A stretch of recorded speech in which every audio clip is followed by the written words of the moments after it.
Hello, my name is Santa Rose, and I also go by my author name S. Bell Rose. And I am experimenting today with a live stream. I have not done a live stream, and I have to do it at some point to experiment. And I thought today, instead of recording my topic that I was going to discuss, I would go live, and chances are it would just be me talking just like I was recording it, only it would be seen primarily by people on the replay later. I'm going to talk today about why I don't advertise that I do mediumship readings. Now, I am very clear about the fact that I am an ordained spiritualist. I'm an ordained spiritualist minister. I'm just noticing somebody's live. So, hi, Chris. Oh my goodness, there's a couple people here live from the UK. Hello. So, I'm going to talk about why I'm a spiritualist minister. The independent spiritualist church is where I'm ordained, and the spiritualist church is all about mediumship. It is 100% about it, and most spiritualists are into or go to spiritualist churches because of the mediumship. And so that is why I have been asked over and over again, if you're a spiritualist minister, then clearly you do mediumship readings. No. But I do have mediumship abilities. I just don't advertise that I do them. When I'm in the spiritualist church, there's usually many different mediums there. There are many, many positive people live and in person. And the energy of the gathering of people is such high positive energy. And there's all kinds of protections and prayers that are said around the church gathering and by all the other people. Most spiritualist churches have many ministers that are there that are dedicated and very spiritual people and even more experienced than I am. And so when I'm in that setting and I'm giving messages from people who have departed to their loved ones, it has a whole different energy and a whole different feel to it. And I end up leaving feeling really good. It feels positive. It doesn't feel sticky. It's a really positive experience for me. It's a positive experience for others. When I try to do one-on-one mediumship, what often happens is the other person comes in from the other side, and I ask my angels and guides to vet that I have somebody who's legitimately, has good intentions and legitimately has a positive message to relate to the person I'm doing the reading for. And then poof, they're gone. And I can't get any information because they've gone as soon as I ask for the vetting. Or they do stay, they are vetted, and then I will ask them to tell me something that shows that they are who they say they are. You are this person's grandmother, for example. And this is something that recently came up. I asked them, can you tell me something that would help this person see that you are their grandmother? And they gave me this image, and it looked like, from the image that they gave me, it looked like one of those desserts that has raisins in it and it's creamy, but there's noodles. I think it didn't really make a lot of sense to me, but I guess there is that kind of a dessert, maybe a European dessert. And he went, no, I don't know anything about that. And I asked her to show something else, and she gave me exactly the same image again.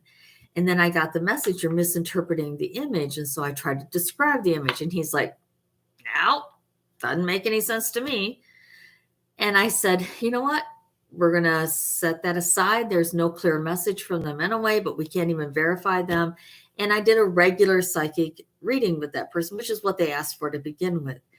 But I find that happens over and over again when I try to do the mediumship readings where I'm working over Zoom, where I'm working in this kind of an environment. Quite often when I ask my angels to vet and make sure that I have a positive result, had the right person, what happens over and over again is they just disappear. Or I'm asking for somebody's certain person and I don't get anything. And maybe there's some skills that I still have to learn, or maybe that's just not what I'm meant to do, that's not the kind of messages that works for me in my business. And because I'm a spiritual counselor, and I'm much more interested in helping people understand the circumstances of their lives, maybe I'm not meant to do mediumship. And I can do it when I'm in a spiritualist church. So, yes, I'm going to read what people write, because whenever I watch and I can't see the chat, I always get upset about people not reading it. So Chris asks, could it be tricksters trying to pull one over? And yes, 100% it could be tricksters. And that's why I ask my angels, hey, angels, because, they're always there. Will you vet this image that I have? In fact, I do the same thing when I do a reading. If I get a reading and your guide comes in, your angel or someone from that's not one of mine that I know, I will ask my angels to vet them. I don't always say it out loud, because my angels, I can just say it in my head and they will do it. And what happens if they're not is that they just disappear. They just and go away. Now, this is not always the case when I worked in the prison. So since I have you live and I'm rehearsing this live thing, let me tell you a couple stories about working in the prison. Hi, Annie. On occasion, there would be spirits at the prison that would show up with my prisoner clients that would come for their appointments. So I had this guy who had just come to prison, and I was working at the receiving center at the time, and he sent a request for call out, and I called him out right away. And he came in and he said, I've never been mentally ill a day in my life, but I'm seeing things, I'm hallucinating, and I need help. And I said, well, I will help you. And he said, I keep seeing this guy, and he described him. And as he's describing him, I'm kind of looking over to the side because he's describing the spirit that was standing right next to him and describing him in detail. And the spirit was a little startled that I could see him. He didn't expect that. And so I dealt with the prisoner in front of me and helped him to see that maybe he was not as mentally ill as he thought. Maybe he was just very sensitive to things, in the spirit realm. He did have to get referred to the psychiatrist because I was required by policy to refer him. And I mentioned to the psychiatrist that it could be a spiritual belief that is part of this, symptom he's having. And sure enough, as soon as I did my prayers for the prisoner and told the spirit to leave him alone and asked the spirit's angels to, stop him from seeing him, he never saw the spirit again. But it was really kind of a funny story. So I totally agree that there are pranksters out there. And that particular spirit was, it's an old prison, and he probably had been bothering prisoners for some time. It's just, I don't know why he showed up for the appointment, but he did. But those kind of things happened. So I am looking here for another one.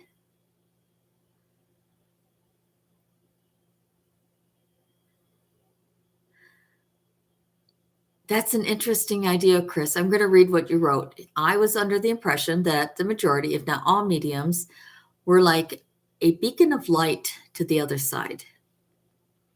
Well, truthfully, we are all beacons. We are all light. All of us bring light, are here to bring light to the world. But I'm a psychic, and I can do a little bit of mediumship, but I don't really see myself as a medium. And maybe that's part of the issue, is it's just not my primary gift. And I was just having a conversation over Messenger with a medium who has a YouTube channel. And one of the plans that I have is to ask her some questions about why I'm struggling with that. And maybe she'll give me some ideas. And we're setting up a collab maybe this winter. I don't want to mention her name because we haven't made the official agreement to do the collab. But I have medium friends. And I also talked with someone from the other side who I knew, who came through. Leonard was a minister when I was first starting out in the spiritualist church. I was 15 and 16. He was still there when I was 17. Yeah. So I knew him, and he's passed over. And he told me that the stickiness that I get after some of my readings is because some of the beings that are coming in are not real high vibration, and that I'm better off just talking with spirit guides. And especially since I have been dealing with, burnout from working in the prison, and I've had to deal with so much negativity, that what I really want is more positive work, and work with a high vibration spirits. And not everybody's such high vibrations. And hey, Franny, hello from California. Oh, Franny is saying that she's legally blind. Interesting. While I have you guys live here, I was born blind, and I am one of those people who is legally blind without corrective lenses. But it's one of the reasons why I have such strong prescriptions, is because of that. So I have vision issues too.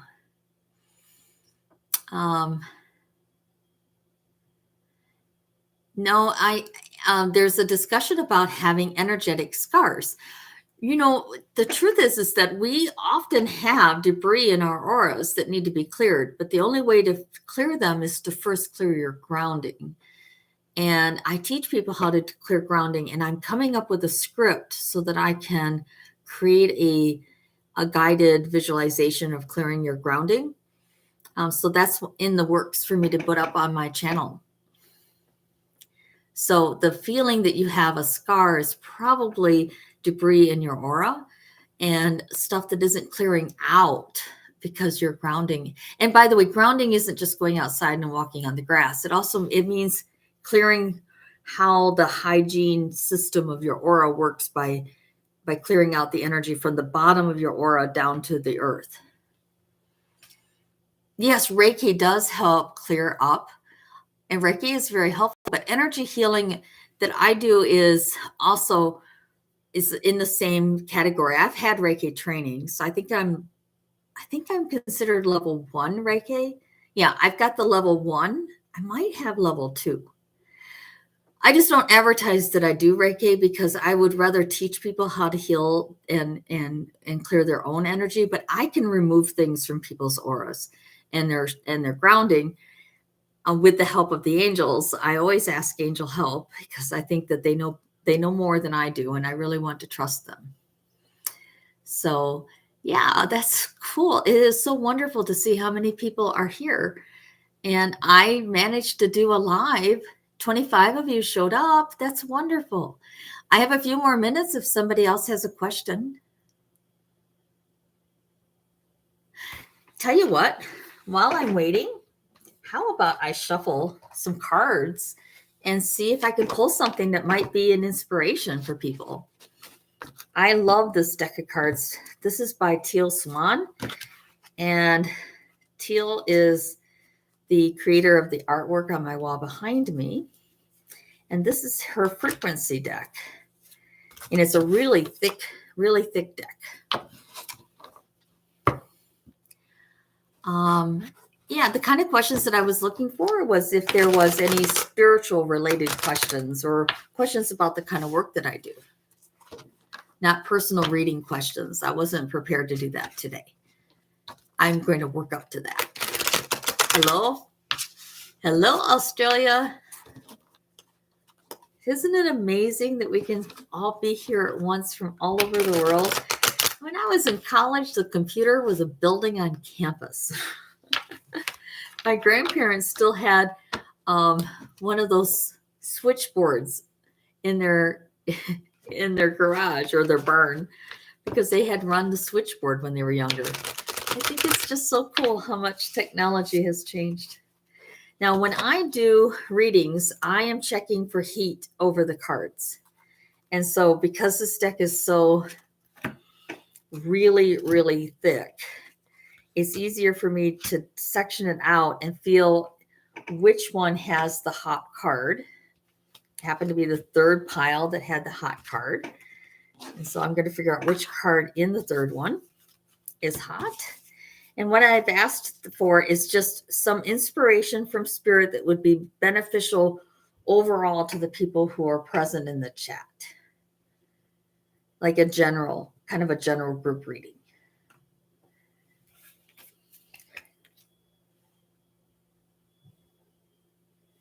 All right, so I'm trying to pick which one is hot, and it is, oh, cool, integration. Integration is such a beautiful card. I don't know how well you guys can see that, but isn't that just so beautiful with the lilac and the patterns on it? I think it's so lovely. Her artwork is just breathtaking. So I'm seeing a question on here about seeing visions when you meditate. Well, to begin with, you are picking up, I've asked them, you are picking up energy clouds, and you're very sensitive. You can continue to grow. I'm talking to JCS or JESR, Jess. And you're talking about how you see different things when you meditate. You're picking up on energy clouds around you, and that means that you're very, very sensitive, and you have the ability to continue to grow as a psychic. Now, I had training with another psychic. I met with them, I meditated with them, and that is how I became a reader, psychic reader, is by direct training one-on-one, physically in her home, being trained in the ethics of doing readings, but also in doing readings and getting better and better at them. And I gave a lot of readings with her supervision. So I started doing that when I was 15. So yeah, finding somebody to mentor you. I don't have a clue how to advise somebody to do that. I really feel that it works better to have somebody that's you're physically with, not remote. Because I think that they can feel your energy and do the energy even better than remote. But Tana Newberry has some really interesting classes in giving psychic readings. You might see if you would benefit from her class. And another person who teaches really good classes is Diane. She goes by Diane Aquarius or Diane's Tarot.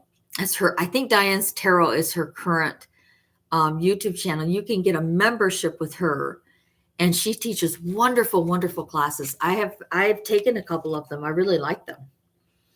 Okay, so integration. If you've drawn this card upright and it came upright, I'm going to hold it while I'm reading because it's so pretty.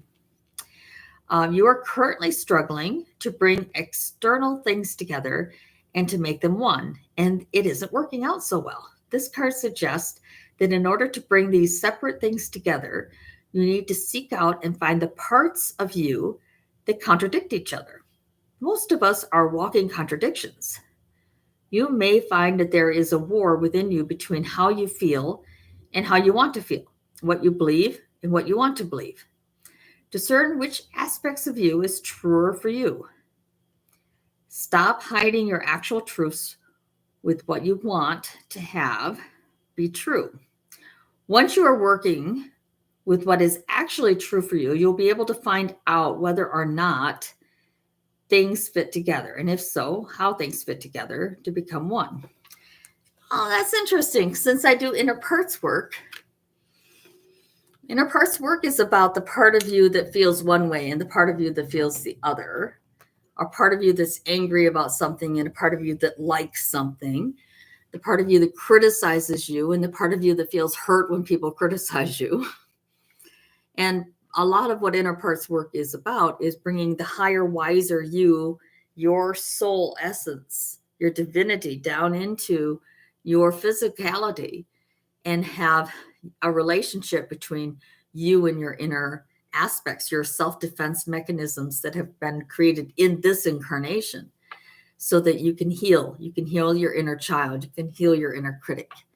And all of this, Chris, is related to shadow work, which is what you're asking about. It is a form of shadow work. I just don't call it shadow work because I'm a psychotherapist and I do inner parts work as a psychotherapist. And I'm used to using the mental health phrase. It's really just a matter of linguistics. It's the same thing. It's just one term or another.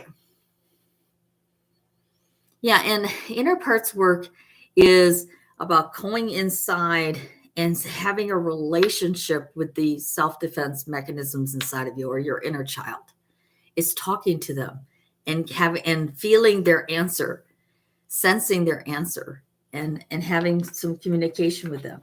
I do that with my mental health clients. I do that with my clinical, with my spiritual counseling clients. And I learned how to do that from inner parts work training with focusingresources.com. I took a ton of classes there. And I took classes that are designed for professionals in somatic inner parts work, but you have to be a professional to take those classes. And I also have worked with my own inner parts with my own psychotherapist, which I've learned a lot as well. And then I've done a lot of channeled messages. My book is full of channeled messages on the topic of dealing with inner parts and the techniques that I learned through my guides teaching me in the channeled messages that are in the book. And the book isn't published yet. It's still in the editing stage. It's a disaster. It needs a ton of work. And I don't want to publish it until it's polished up and good, because I want it to be the best it can be for everyone.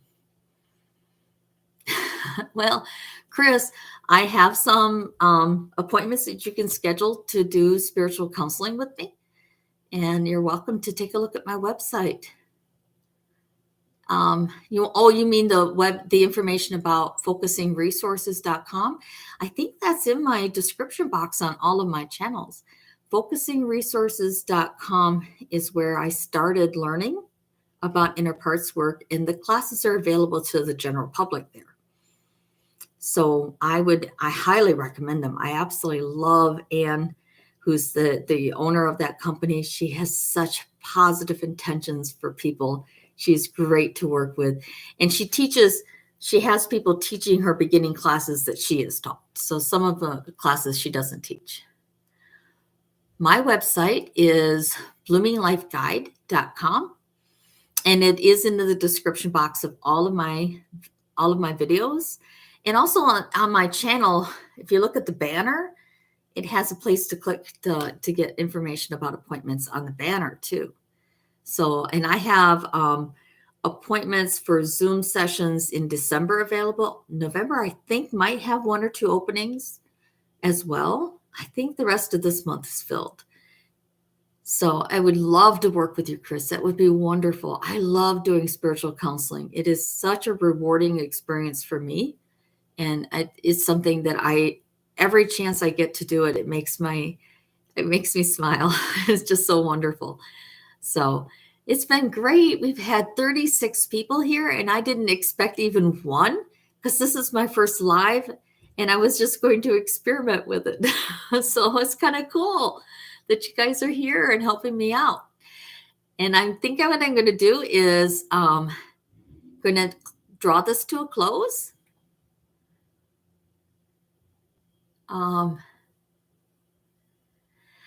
That's an interesting topic about speaking in tongues.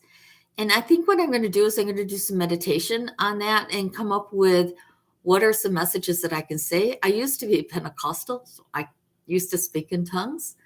And I also have a great interest in working with ancestors, and also ancestral wounds is a topic that comes up quite often with my spiritual counseling and the energy healing. I come across all of those. So thank you very much for your compliment, Sheila. Thank you very much, everyone. I had such a great time today, and I'm going to thank you all for your kindness.